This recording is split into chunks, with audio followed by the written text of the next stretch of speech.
Olá, eu sou professor da Unicamp há mais de 30 anos. E chegou um momento em que eu percebi que não conseguia mais entender o Brasil sem entender uma coisa específica.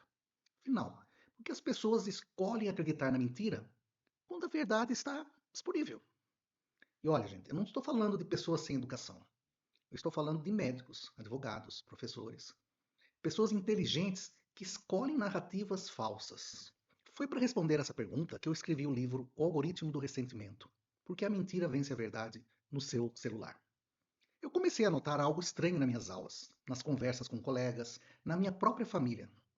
Isso principalmente a partir de 2013 e 2014, mas se acentuou na eleição de 2018.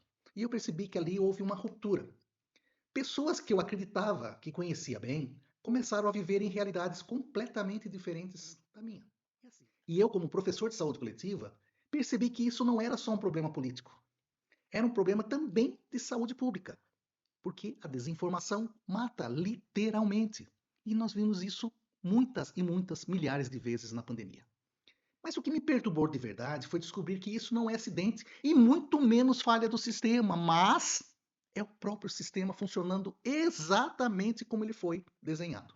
E aqui eu trago Hannah Arendt, que nos anos 50 descreveu como o totalitarismo não precisava da verdade.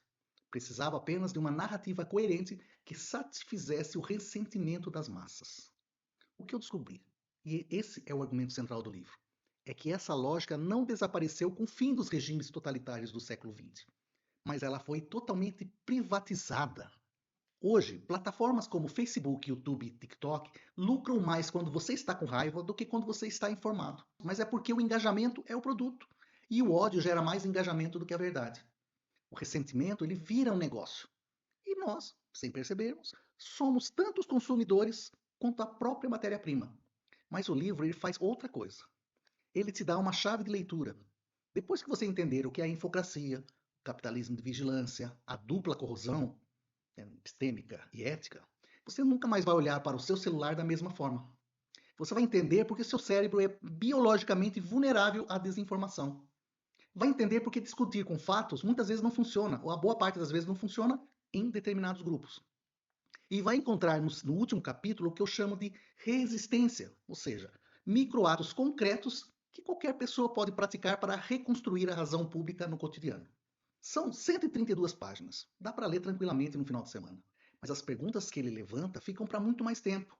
Ora, se você assiste a esse canal, você já se preocupa com a democracia, com o pensamento crítico, com o futuro das instituições.